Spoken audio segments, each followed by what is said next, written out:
Karena kalau misalkan dari sisi offline sales itu bener-bener zero offline sales. Zero offline Iya, sales. Karena mall banyak tutup nih, your outlets pasti tutup semua kan? PSBB ya kan, physical and social distancing. Jadi ya, there's no way we can get out of the offline sales gitu.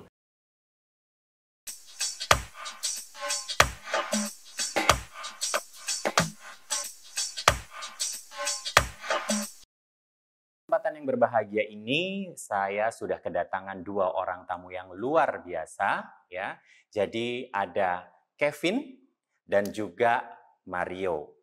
Siapakah mereka dan bagaimana mereka menjalankan bisnisnya di tengah kondisi yang super challenging ini? Kita sama-sama akan ngobrol. Halo, apa kabar? Apa kabar? Terima kasih loh sudah bisa join bersama kita di talk kali ini ya. Jadi kita semua tahu bahwa kondisi sekarang ini kan semua sedang challenging nih untuk everybody gitu ya. Nah, kita pengen tahu dari Gula dan juga dari Yummy Corp kira-kira mungkin bisa berbagi bersama kita semua yang ada di sini dan juga nanti penonton tentang how things that you are going or managing under this circumstances gitu ya. Kalau boleh cerita sedikit nih sebelumnya gitu dari Kevin gitu. Bagaimana sih semuanya ini berawal? Gula itu berawal gimana kita lihat tren bubble tea itu lagi uprising kembali pada tahun 2017-2018. Nah, di situ yang kita lihat adalah the rise of the hype of the cheese tea dan juga brown sugar boba. Tapi yang kita lihat itu kenapa kita nggak punya minuman Indonesia sendiri yang bisa hype juga dan bisa trending juga. Nah, maka itu alasannya kita membuat konsep minuman Indonesia yang kita revolutionize, yang kita packaging lebih modern dan mempunyai rasa yang lebih unik gitu loh. Jadi instead of cheese foam, kita menggunakan coconut foam untuk menjadi merubah minuman tradisional Indonesia yang kita bisa beli di jalanan itu sekarang bisa dibeli di mall dan juga di retail dengan kualitas dan rasa yang lebih up to date gitu ya. Jadi kesannya naik kelas gitu ya minuman tradisionalnya. Oke. Jadi ini adalah game changer dari brand gula tersebut yang berbeda dari brand-brand lainnya. Jadi ibaratnya kita the pioneer of Indonesian authentic drinks. Yummy gitu. Semua orang pasti kalau makan enak ngomongnya yummy gitu ya. Gimana sih awal mulanya bisa yummy gitu? Kenalin dulu semuanya, saya Mario, CEO dari Yummy Corp. Jadi Yummy Corp itu kita mulai di tahun 2017. Jadi di 2017 kita sekarang ini punya tiga service line atau tiga divisi ya. Jadi divisi pertama yang kita mulai pertama adalah untuk B2B catering. Jadi catering untuk perusahaan-perusahaan biasanya lebih besar enterprises seperti Unilever, Wings Group, Kedutaan Besar Amerika gitu-gitu, di mana kita operate catering fasilitas mereka untuk employee atau karyawan-karyawan dari klien-klien kita. I see. Kedua adalah kita juga udah mulai divisi Yummy Box untuk perusahaan-perusahaan yang lebih kecil, jadi SMB ya, small medium business. Dan juga untuk individual yang bisa mengorder catering untuk dikirim ke kantor langsung melalui app kita yang namanya Yummy Box yang ada di Play Store dan App Store. Kita pengen tahu juga gitu kalau dari Mario sendiri gitu, kira-kira dampaknya ini dengan adanya pandemik ini bagaimana ke Yummy, baik itu Yummy Corp maupun Yummy Box gitu? Secara overall kita masih posisi agak cukup beruntung ya dalam masa pandemik ini, di mana karena kita punya kategori B2B dan B2C. B2B kita turun banyak karena kan klien-klien kita karyawannya kebanyakan work from home. Oke. Seberapa besar tuh penurunannya? Itu penurunannya cukup besar, lebih dari 50%. Lebih dari 50%. Berarti 50% masih ada? 50% masih ada karena masih banyak customer klien-klien kita yang karyawan esensialnya masih ke kantor. Oke. Tapi on the other hand, bisnis kita yang retail B2C itu naik banyak. Oh oke. B2C-nya malah naik banyak ya? Betul, karena perbedaannya kita dengan F&B lain adalah kita malah tidak main di mall, kita spesialis di delivery. Oke. Dengan kejadian seperti ini, delivery naik banyak. Delivery, orang-orang lebih mulai memikirkan delivery sebagai alternatif. Jadi kita mendapat dampak positif dari sisi itu. Dari sisi itu ya. Kalau dari Kevin sendiri gimana? Impact dari COVID-19 untuk F&B retail termasuk gula itu bisa dibilang lumayan impactful ya. Karena kalau misalkan dari sisi offline sales itu benar-benar zero offline sales. Zero offline Iya, sales. karena Karena mall kan banyak tutup mall nih, your banyak outlets pasti tutup semua kan. PSBB ya kan, physical and social distancing. Jadi ya, there's no way we can get out of the offline sales gitu. Tapi yang kita boost adalah dari sisi online salesnya. Ada peningkatan kira-kira 30-40% dari online salesnya. Tapi ya impact-nya itu out of 20 stores yang kita punya, cuman 8 toko yang kita buka. Oh, oke. Jadi because most of our outlets juga di mall, jadi banyak kan yang tidak di level ground floor atau yang di lower ground, ya kita mau nggak mau harus kita tutup dulu for the time being. Oke, nah yang 8 ini tetap di mall juga atau memang independent outlets? Ada beberapa yang di mall, ada yang standalone juga. Standalone juga? Iya, kalau yang standalone nggak ada masalah. Nggak ada masalah. Ya, jadi semuanya sekarang customers Gulat can access through that outlets gitu ya, you serve them ya? Oke, nah dengan 8 ini dibanding yang tadinya 20 gitu ya, kira-kira about the sales things. Yeah, gitu, about the pastinya sales wise definitely is a downturn. It's a downturn. It's a downturn, and yeah, for the time being, survive is the only way for us to deal with, gitu kan. Jadi ya kita melakukan, we need to be adaptable for this current situation and create more online punya produk yang bisa dijual. Jadi lebih ke product innovation dan juga increasing the revenue streams dari berbagai collaboration dan juga dari berbagai online platforms yang ada. Oke. Sumber dayanya, the resources-nya dari outlet yang harus ditutup ini gitu, how do you manage it kira-kira, boleh share nggak ke kita? Tapi kalau misalnya dari sisi sumber daya, ya mau nggak mau kita harus rumahkan sebagian orang karena toko tutup dan juga ya employee eventually they also understand about the current situations because it's not only us but along with all other F&B players are facing the hardships right now. Oke, we are facing the hard time but only a different shapes ya. Yes. Oke. Kita akan tanya kepada Kevin dan juga mungkin Mario juga, how they handle the hygiene and safety procedures in the outlet. Dari pas sebelum corona ini ada aja, kita juga udah meningkatkan kita punya healthy dan juga safety regulations dari sisi SOP di toko gitu loh. Dari sisi harus the frequency of cuci tangan dan juga ada hand sanitizers dan juga pengecekan suhu tubuh ya dari karyawan, make sure mereka nggak sakit dan juga lanjut untuk serve customer gitu. Jadi itu udah dikontrol dari SOP kita. Lalu moreover on the product dari sisi hygiene sendiri, kita meng-seal cup kita with double layer sih. Jadi pertama dengan kita punya seal cup dan juga baru kita punya cap seal kita.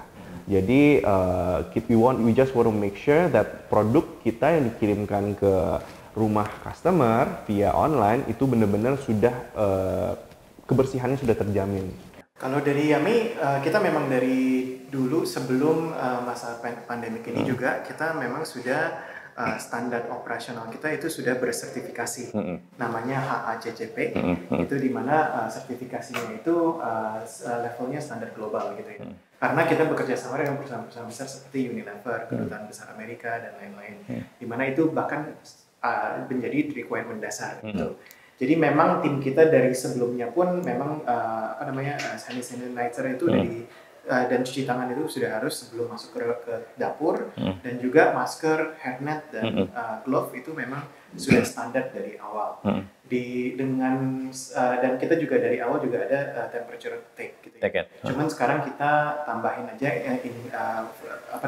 frekuensi untuk temperature take di dalam masing-masing ini, dan kita record di individual supaya dan jadi setiap orang tiap harinya kita record yang masuk siapa, temperature-nya berapa, dan mereka handle food yang mana aja.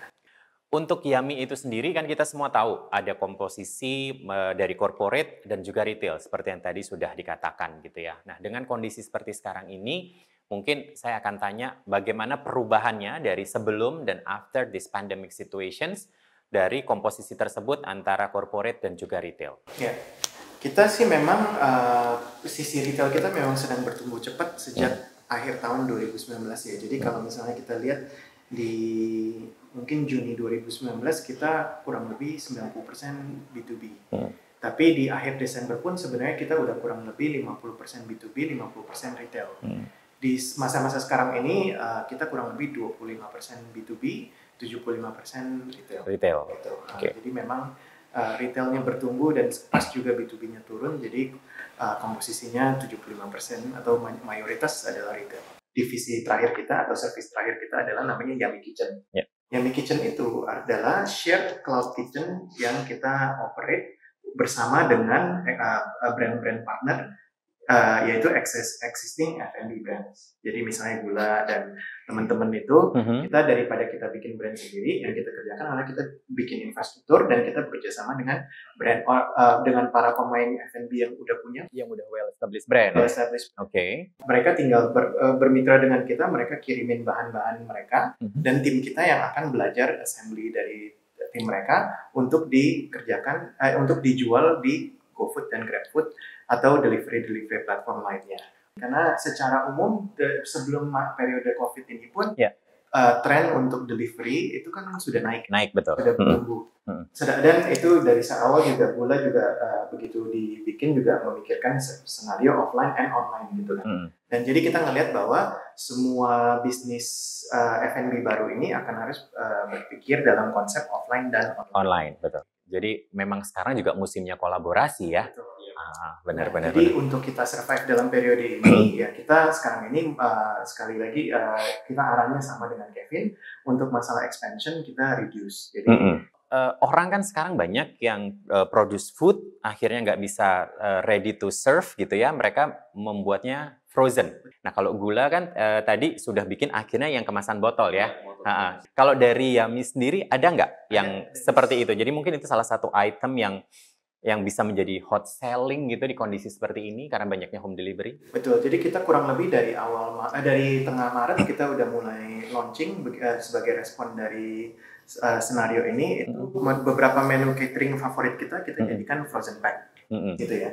Jadi beberapa dari frozen pack ini kita sekalian kita bikin 3 atau 4 menu punya kita, dan kita juga kerjasama dengan para brand partner. Sementara ini, how big is the online contributions compared to the take away from the counter? As I've mentioned sebelumnya, kalau misalnya dari sisi online sales ya increase around 30-40% lah. Karena emang kita kan boost dari sisi online sales, and it's the only platform for us buat to sell our products right now.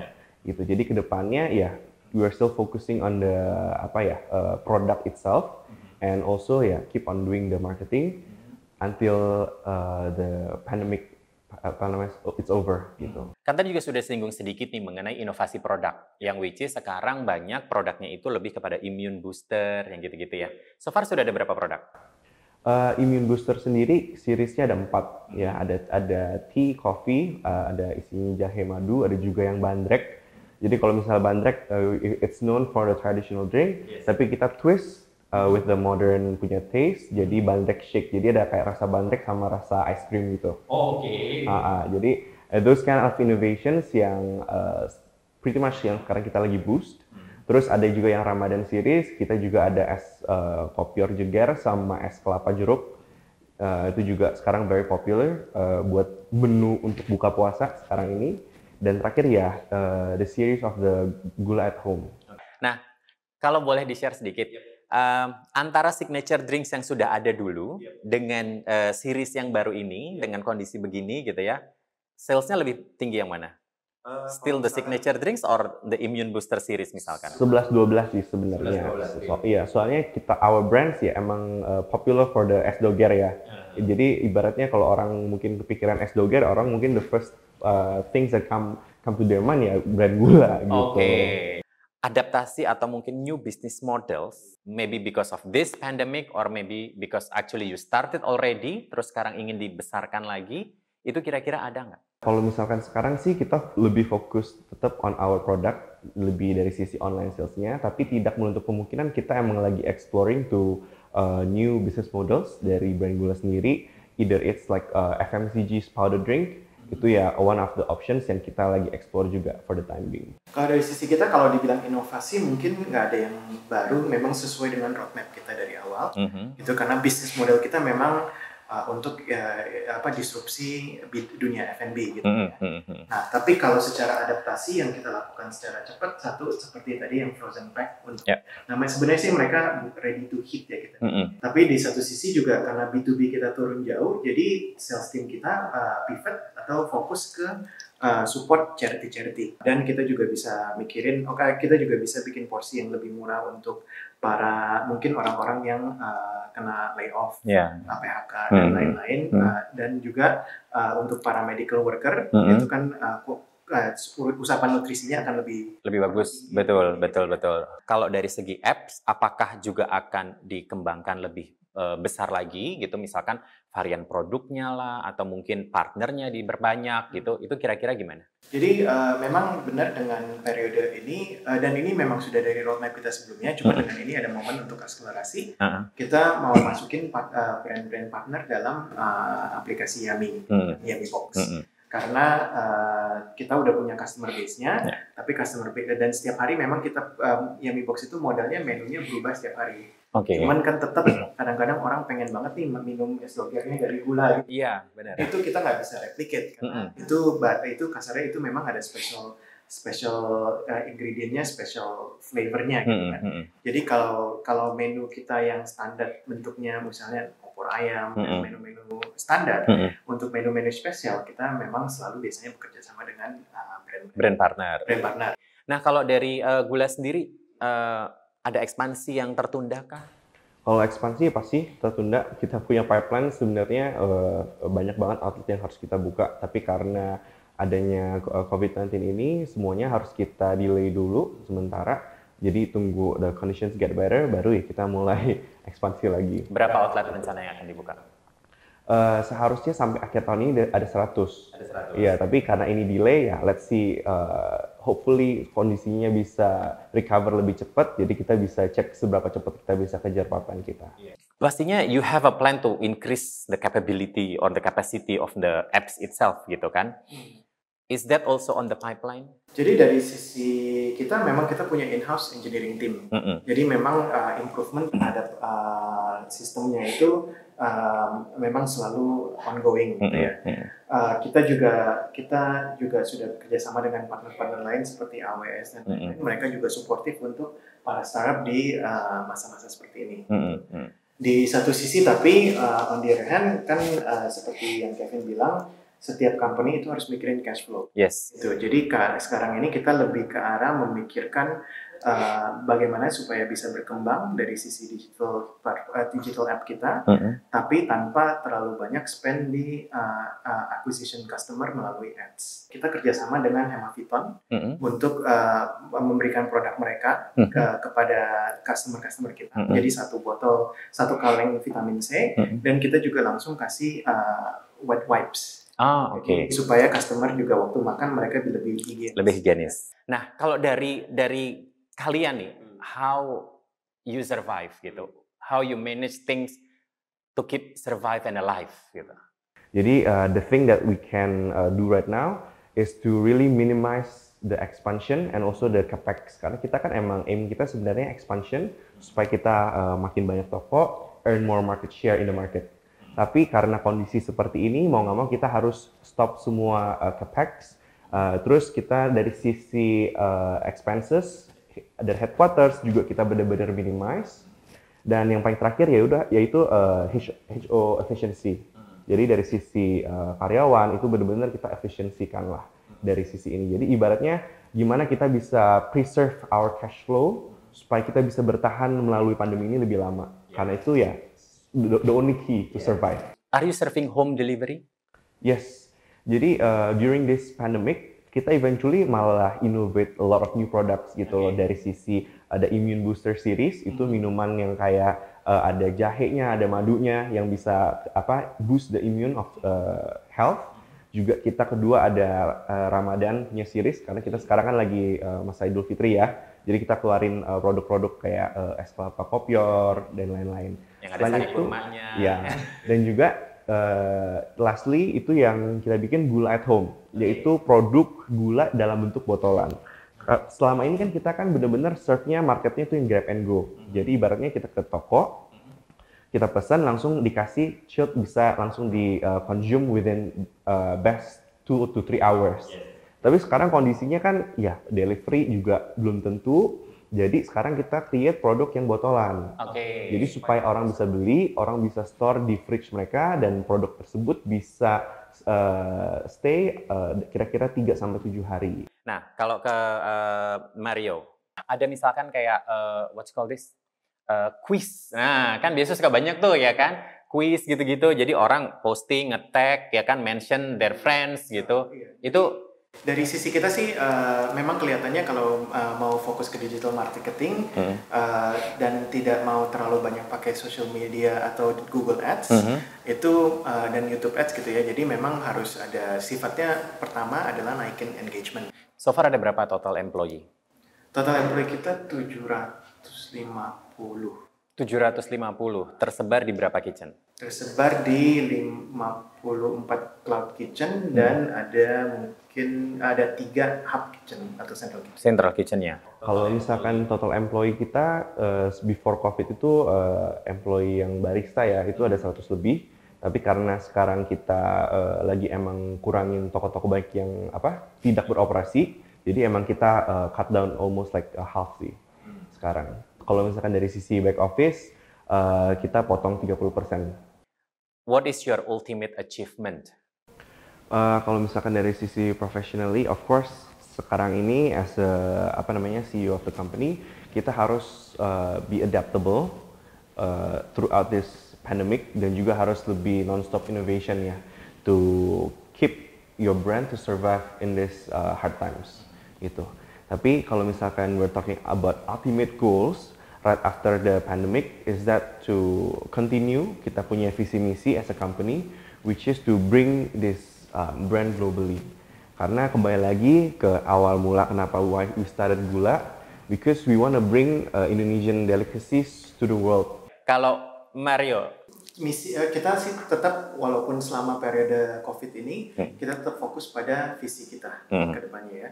Visi kita di mana ke depannya di setiap kita ngelihatnya di mana di setiap perumahan, di setiap daerah, di setiap daerah customer itu punya akses ke cloud kitchen kita, di mana supaya mereka bisa mendapatkan brand-brand favorit mereka, produk-produk makanan favorit mereka dengan cepat, kalau bisa dalam 5-10 menit udah sampai ke rumahnya. Ke rumah mereka. Terima kasih sudah menyaksikan The Ultimate Talks persembahan dari Forbes Indonesia dan Oppo Find X2 Series.